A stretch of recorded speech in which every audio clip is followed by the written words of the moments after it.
Yes.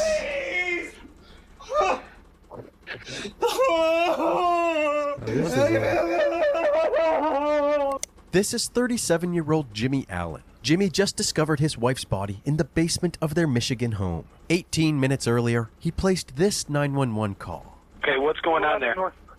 She's in the basement. Somebody called. Pulled her up. I tried to give her CPR. I pulled her up. The dispatcher instructed Jimmy to continue giving Amy CPR while several units rushed to the scene. Officer Ben J. Horn was the first to arrive. Despite the desperation in Jimmy's voice during the 911 call, it was eerily silent as Officer Horn approached the residence. However, as soon as the officer made himself known, Jimmy began crying out for help. Bro, like, imagine how scary that is, bro. I don't know how police officers be, like, having the brave, like, to be brave and go inside our house at nighttime, not knowing what could possibly happen, bro. Me personally, I can't do that, bro. If I look at the house and it's quiet like that, bro, I ain't gonna lie, I'm not taking no chances, bro. Police department. Police department. Hello, help! Yes. Please!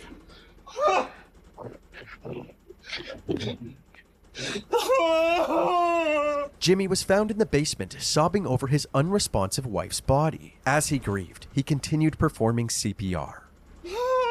How long has she been down? Do you have any idea? Do you have any idea? Give me more than about 20 minutes. Okay. Oddly enough, Amy didn't have any significant injuries, except for a very faint mark near her jugular. By 8:57 p.m., more officers arrived along with several EMTs. They piled into the basement to take over Jimmy's life-saving efforts. Now that Jimmy had a moment to process what was going on, he dramatically ripped his shirt off and broke down on the basement floor. He was able to quickly compose himself and continued to observe the EMTs aiding Amy. Jimmy alternated between complete composure and emotional outbursts several times. You want to come upstairs with me real quick? Okay. As you can see, Jimmy seemed calm as he walked up the basement stairs, but as he entered the kitchen, he unleashed his wrath onto an unsuspecting bowl of potato chips. What? The officers weren't sure what to make of this erratic behavior, especially since they had no clue what led up to the discovery of Amy's body. Did she make any statements at all? No, dude,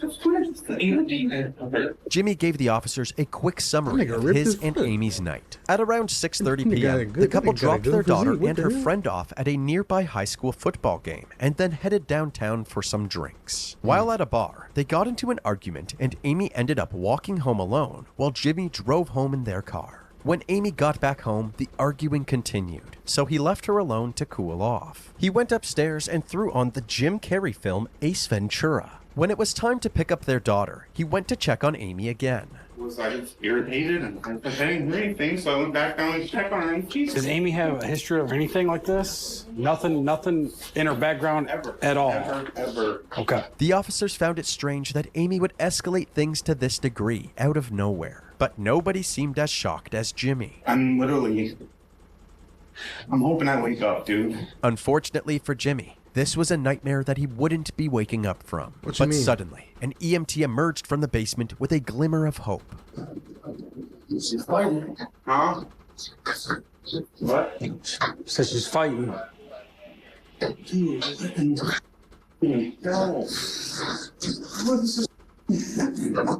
The EMTs were able to re-establish a faint pulse, so Amy was still clinging to life. But when Jimmy realized that his wife was still breathing, he seemed frustrated by this promising news. His reaction immediately set off red flags for the officers. Jimmy then left the room momentarily to grab a new shirt, and when he came back, he called his daughter Ashley to inform her of the emergency. We had an emergency. Don't go anywhere. There's an emergency. Don't go anywhere. I'll talk to you in a little bit. Jimmy didn't want Ashley to panic over the phone, so he kept his composure and didn't share any details of what had happened. But right after that phone call, he called his parents and spilled his heart out. Oh, I don't know what to do, Mom. I don't know what to do. Oh, this is terrible. I gotta talk talk to the cop. Although Jimmy crying his I thought heart it was out, fake, the Brian. officer spotted no moisture on his face at all. They decided to have him wait outside, away from the crime scene. Shortly after, Amy was placed on a stretcher and taken to the back of an ambulance. They rushed her to the ProMedica Herrick Hospital, just 2 minutes away. The EMTs were finished in the basement, so the officers headed back inside. Wait, hold on. This might be late, but they just said he had no moisture on his face when he was crying. Yeah. Hold on, bro. To do further investigation. Now that the dust had settled, they immediately noticed something strange. The basement ceilings were very low, so low that they began to question the logistics of Jimmy's story. Amy was 5 foot 6 inches, and the basement ceiling wasn't much higher, roughly 7 feet. But rather than jumping to conclusions, the investigators decided to wrap things up for the night. The next morning, Officer Horn and his partner returned to the Allen household to ask Jimmy some more questions. They hoped to get a better understanding of what led up to the incident. According to Jimmy, the family started their day in high spirits by making breakfast together and getting Ashley ready for school. Just listening to music and making me lunch and breakfast, smile on her face. At around 7:30 a.m., Jimmy left for work and Ashley left for school, while Amy stayed home. Jimmy decided to leave work early, so around 12:30 p.m., he came home and took a nap. Then, at 2:45 p.m., the school day was over and it was time to pick up Ashley. Ashley had a friend over, Kayla, after school. Amy picked her up and I was just kind of in bed. And they came here. She made everybody dinner, 6:30. We rolled out to take them to the game. After a nice family dinner, everybody hopped in the car and drove to the Tecumseh High School for the football game. As mentioned before, Jimmy and Amy dropped off the girls and decided to head downtown to go bar hopping. They first went to Ember's Bar and Grill, then to JR's Hometown Grill and Pub shortly after. Investigators would later confirm this part of Jimmy's story by obtaining the security footage from JR's. Apparently, nothing seemed out of the ordinary until Jimmy brought up the idea of selling their house and moving down south. Since the family had just moved to Michigan from Florida 1 year earlier, Amy was not fond of this idea. She began texting someone on her phone and became dismissive of Jimmy's comments. She said a couple of times that, oh, that's not going to work. And she's normally positive and was sort of down and negative. And we started to disagree about it. I gotta move. She's like, All right, bet. you know, I hope that works out for you. And I'm like, what do you mean, me? I'm talking about our life. Like, and this isn't hardcore planning. This is like, you talking about, you know, our future. And she just, well, I hope that works out for you. Jimmy said that this comment sparked an argument between the two. By the time they left the bar, Hold up. Amy Time- decided pause that the she video. would rather Listen. walk home than sit with Jimmy any longer. This was also confirmed by this surveillance footage, which captured Amy walking down the street, heading in the direction of their house. Amy arrived home at 7:58 p.m. She grabbed an extension cord and then went down to the basement. At 8:05 p.m., Jimmy decided to go check on her. She's petting Louie, one of our cats. And what the hell are you doing in the basement? Apparently, Amy was angry at him for slamming the door in her face as they left the bar. But according to Jimmy, it was just an accident. He did forget to hold the door for her, but he didn't slam it intentionally. Amy didn't believe that it was an accident, so she started throwing insults at him, and the two proceeded to argue for about 10 minutes. Nothing good was coming from this argument, so Jimmy went back upstairs, leaving Amy in the basement with the extension cord. About 25 minutes later, at 8:40 p.m., Jimmy realized that it was time to pick up Ashley from the football game. Before he left, he went back to the basement to squash the beef with Amy. And immediately do that and started, you know, check for a pulse. When I glanced down there, I saw there looked like a upturned kitty litter pail. Huh. Because I'm like, like I said, it was just so, Sure. The officer asked if there were any signs that something like this might happen, but Jimmy said that he could never have seen this coming. you know, spent all night kind of thinking and playing back what triggered what was. Has she ever tried anything like this before? Never had anything ever. Like, we live a healthy lifestyle. We work out. We go rock climbing 3 times a week in Ann Arbor. We like cook meals at home. We grow our own vegetables out here. Money trouble. No, I mean, this is like the pinnacle of, like, you know, best job I've ever had. I make great money. She's a stay-at-home mom. She takes care of the 5 cats, the pool, and is there for my daughter doing sports and activities. Sure. The officer then asked if he and his partner could do a more thorough search of the home, and Jimmy agreed.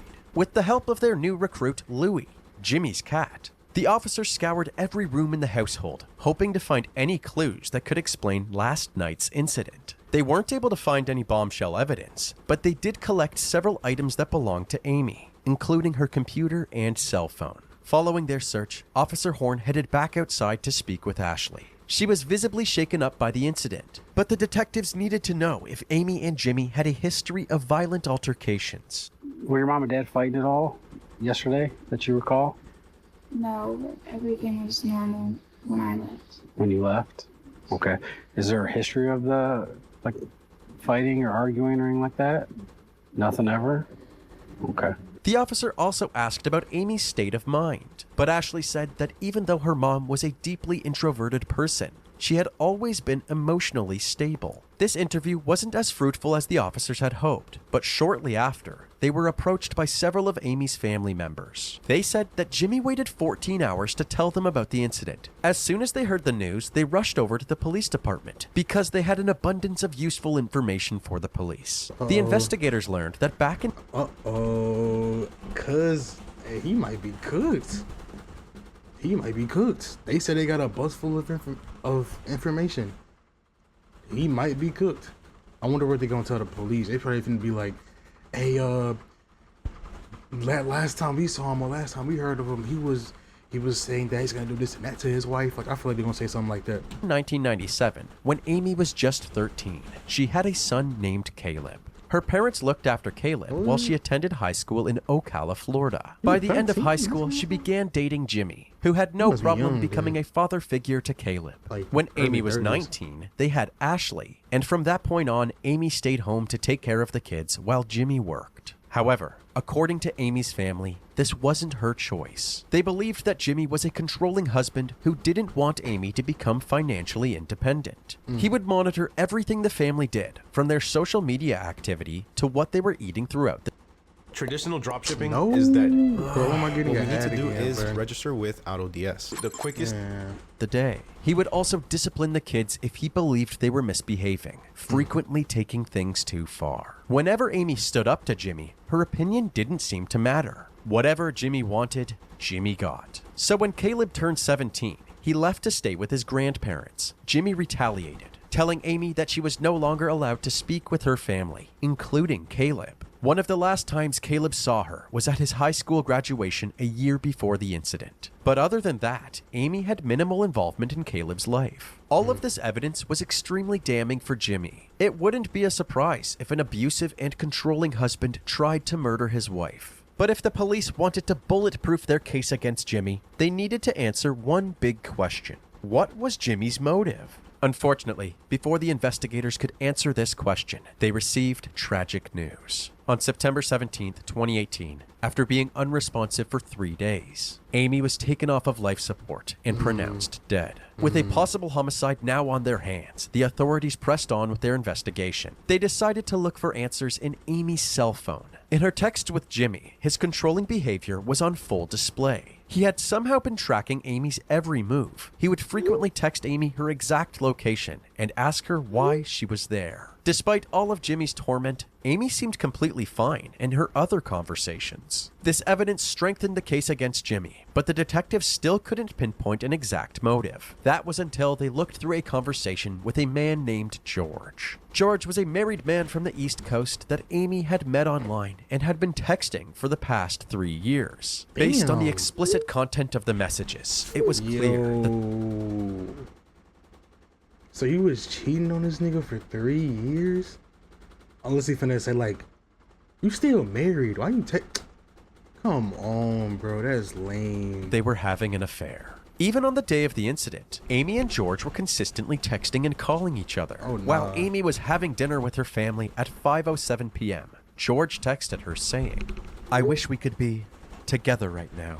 At 5:29 p.m., Amy responded with, "I'm excited to see you again." And remember when Amy began texting somebody during the argument at JR's Grill and Pub? It turns out that she was texting George. even with Jimmy sitting directly beside her. From these findings, a new theory emerged. Perhaps Jimmy had caught a glimpse of these text conversations and was overcome with anger, which ultimately led to him attacking Amy in the basement. The investigators were eager to ask Jimmy some more questions, but they ran into a small problem. Jimmy was nowhere to be found. It turns out that just a few days after the incident, Jimmy and Ashley packed their belongings, including their 5 cats, and headed back to their hometown, Ocala, Florida, to stay with family. Thankfully, the authorities were easily able to get in touch with Jimmy to arrange another interview. He told them that he would be back in Michigan in a few weeks to grab some of his stuff. Since the Tecumseh Police Department had limited personnel and resources, the Michigan State Police had taken over the investigation, and Detective Larry Rothman was put on the case. 1 month after Amy's death, he met Jimmy at the station for a formal interview. During his stay in Florida, Jimmy had plenty of time to reflect on his relationship with Amy, and he was forthright with the detective about his shortcomings. It wasn't so inner focused and self-focused, and maybe I could have seen some things that were going on that maybe could have clued me into what my wife was in so much turmoil that I couldn't even see it. I mean, that's how it feels. Like, I don't even know who I am. It's hard to believe this statement from Jimmy, because moments later, when asked to describe himself, he gives an awfully detailed answer. Describe yourself. What kind of a person are you? I would say I'm a type A personality. I like structure, organization, I'm ambitious, always seeking to improve myself and others around me. That's why all this is so pressing to me, is because like I had really taken measures in the last couple of years to like make sure that myself and my family were like mentally fit, like mentally healthy, like pursuing things that not only get you the goal, like, but helping others, being kind, making it, like I said, making the same thing, that type of person I am, making a positive impact on people. Without a doubt, Jimmy's obsession with creating the perfect family was immensely toxic. However, Jimmy seemed to take pride in this toxic behavior, framing it as a strength. He believed that his role in the family was to hold them to a higher standard. No matter how much Jimmy painted himself as an upstanding family man, the detectives weren't buying it. Looking back now, where you're at now, does anything pop out at you? Yeah, there's, I mean,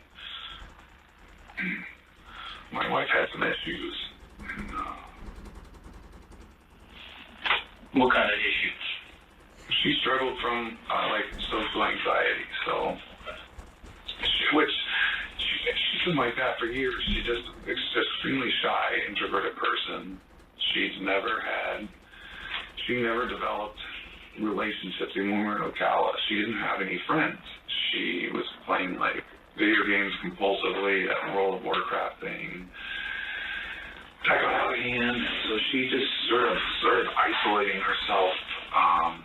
And so I had taken measures when we got up here to help her break out of it. Jimmy is painting himself as a valiant savior, guiding his wife away from her bad habits towards a healthy lifestyle. But as we mentioned earlier, everybody who was close to Amy said that Jimmy was the main cause of her isolation. While asking Jimmy about infidelity in the relationship, he revealed that Amy wasn't the only one cheating. There was one time when I went to the Isle of Man and hooked up with this chick. Anytime during your marriage, do you know if she was unfaithful to you? I don't think that would be possible. Why is that? She didn't seem to have the capacity to, like, talk to people, man. I mean, she was, like, incredibly introverted. Clearly, Jimmy underestimated Amy's charm. Later in the interview, the detective set the record straight, bluntly telling Jimmy that Amy was, in fact, having an affair. What was your knowledge of her affair? I don't think she had an affair. I have no idea. I wouldn't think it was possible.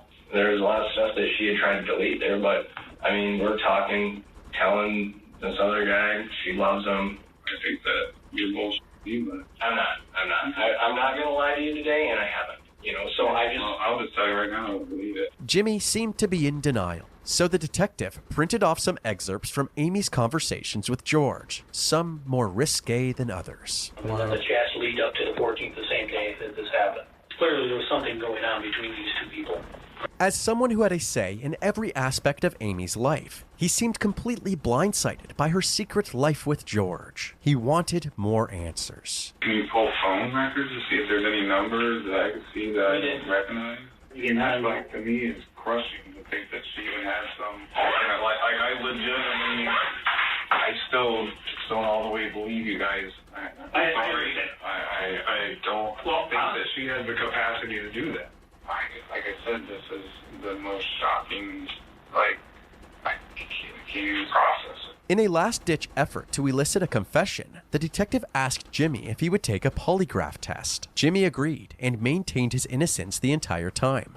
Ultimately, the test results were inconclusive. The detective wrapped up the interview, less certain about Jimmy's involvement than before. Jimmy was allowed to leave, and he went back to Florida later that day. The police struggled to find any new leads, so they had no choice but to wait for the medical examiner to release Amy's autopsy report. That day finally came, 3 months after Amy's death. It was confirmed that the cause of death was strangulation asphyxiation, but the manner of death was undetermined, requiring additional investigation. The ball was back in Detective Rothman's court, but finding more evidence to determine whether or not this was a homicide was easier said than done.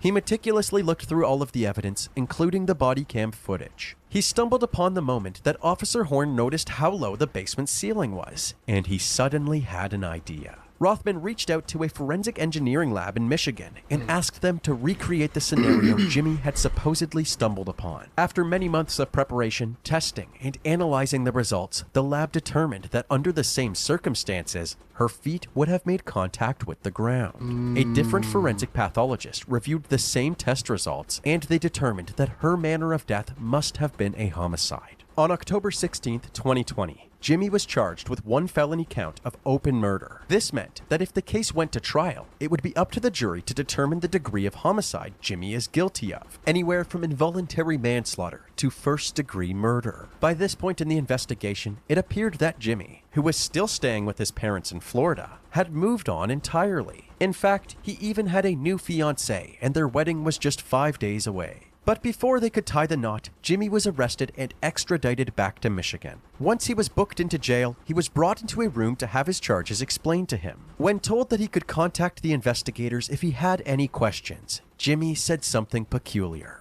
If you have any questions, feel free to get a hold of us, or they can contact us. Okay? Just how do you sleep at night? Well, I guess I don't understand that question. That's crazy. Nigga said, how do you sleep at night? Okay. A few weeks later, at his arraignment hearing, Jimmy pled not guilty. His bond was set at $10 million, and he was put behind bars. Leading up to his trial, his defense attorney Daniel Guerin released this statement.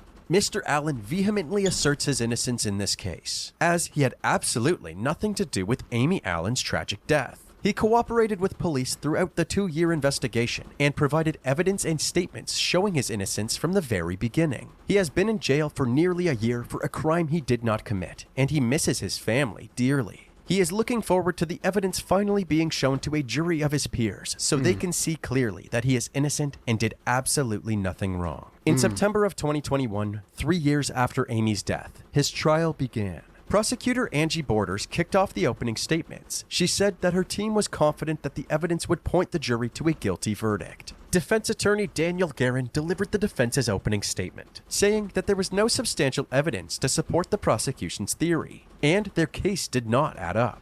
The people want you to believe that Jimmy Allen, for reasons nobody explains or guesses or understands why, snaps after 15 years of marriage, brutally kills his wife, goes up into cover-up mode, does all of this cover-up, and then gets the police there at 8:52 to start showing them evidence of this hanging. They also pointed to Jimmy's search history that night, suggesting that murder was the last thing on Jimmy's mind.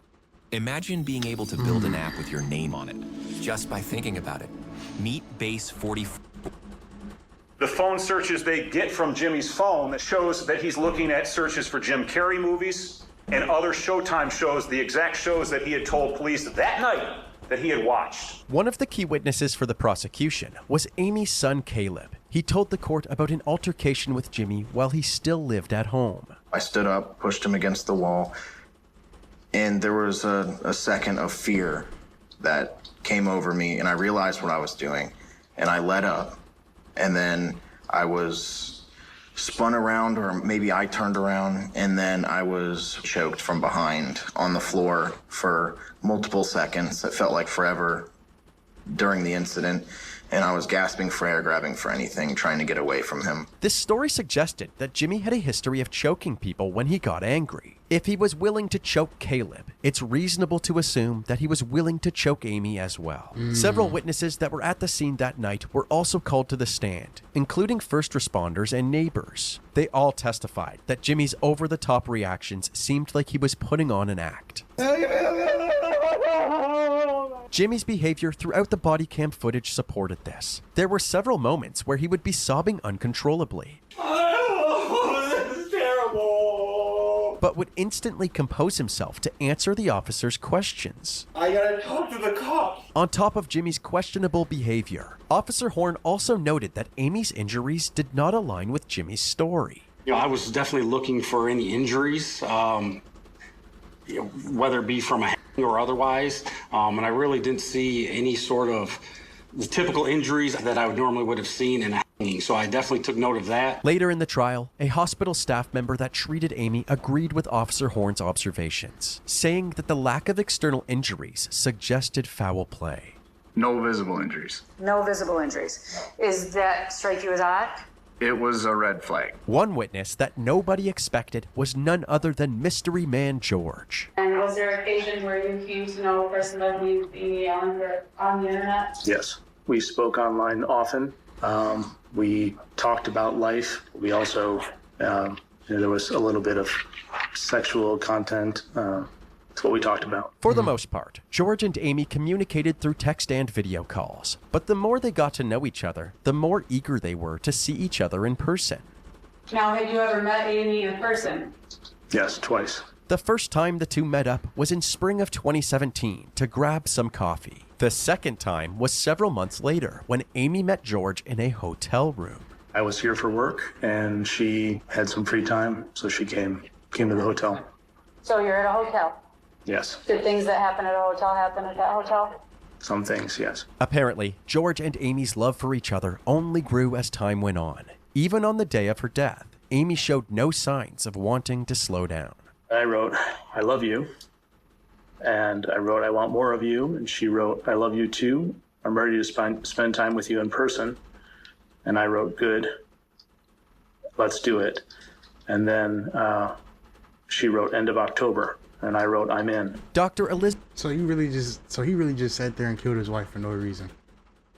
Like, you got cheated on, and then you killed your wife, but you also going to jail. Like, you got nothing out of this, bro. Elizabeth Buck also played a crucial role in the prosecution's case. During her testimony, she took the jury through the extension cord experiment we mentioned earlier. The first question that Detective Rothman asked was, can an extension cord suspend 140 pounds? The testing was performed. The answer is no. According to the prosecution, the results of her tests were more than enough to debunk Jimmy's story. When it was the defense's turn to call witnesses, they had Jimmy's father testify. According to him, Jimmy didn't flee the state because he was guilty. It was because Jimmy's family urged him to stay with them in Florida. He seemed somewhat composed, but totally shattered, and almost empty, if you would. I'd never seen him like that before or since. He was almost non-responsive. He seemed to have lost interest in anything. Ashley also testified on her father's behalf. The day after the incident, she had said that her mother had always been stable. But now, 3 years later, her story had completely changed. Did you notice anything from your vantage point that was a problem that you behaviors or issues that you saw when your mom was drinking alcohol? Two things, yes. My mother overindulged in alcohol frequently, and she became intoxicated very easily and frequently as well, which would cause her to be not herself at all. She would be meaner and more violent. When Amy was placed under intensive care, her blood alcohol content was recorded at 0.09%, likely caused by the 2 or 3 drinks that she consumed at the bars that night. The defense said that this was proof of Amy's drinking problem and that she wasn't as chipper as the prosecution had suggested. They also questioned the forensic pathologist who claimed that this was a homicide. To dispute this notion, the defense had actually reached out to their own expert, Dr. Francisco J. Diaz. According to Dr. Diaz, since there was minimal bleeding to the strap muscles of the neck, no petechiae, and no evidence of defensive-type injuries, he believed that Amy's death was not the result of somebody else's actions. The defense had called all of their witnesses, but they had a lot more to say in their closing arguments. They said that the prosecution's case was utter speculation, and the fact that Jimmy had 0 defensive marks on him was proof of that. Anyone puts you in a chokehold, you're going to scratch the you-know-what out of his arms. Because you're fighting for life, you're fighting for that air hunger, and you're trying to stay alive. They also said that even though Amy and George's relationship seemed to be flourishing, it was actually just a fantasy, an escape from the dejected state of mind that plagued Amy's life. You know, the people want to say this was sort of this thing she was looking forward to break free. It was 3 years. 3 years, and they have 3 years to meet, and they meet one time for 2 hours. She was not talking to her family. She was isolated. She didn't have a job. She was socially anxious. And that is not to beat up Amy Allen. It is to tell you that she was living sort of a double parallel life. And we believe the fuse was lit. And we had, unfortunately, isolation, drinking, odd behavior, the guilt of a very graphic and long-term affair, unbeknownst to Jimmy and his daughter, that ultimately led to her very sad and tragic death. Wait, I'm confused. So, like, did the husband do it or not? I feel like if I'm pause the video, it's gonna tell me like, oh, later they found out this and the third. So, like, let's just keep watching. Friday, September 14th of 2018. Both sides rested their case. Jimmy's fate was now in the hands of the jury. After about 6 hours of deliberations, they had their verdict. You do say upon your oaths that you find the defendant guilty of the lesser offense of second-degree murder. After this verdict, Jimmy didn't seem to know what to do with himself. He wandered aimlessly for a bit, and when it was time to be booked into the jail, he bashfully waved goodbye to his family. On October 21st, 2021, Jimmy was sentenced to 20 to 45 years in prison in the Michigan Department of Corrections. He currently resides at the St. Louis Correctional Facility and will be eligible for parole in the year 2040.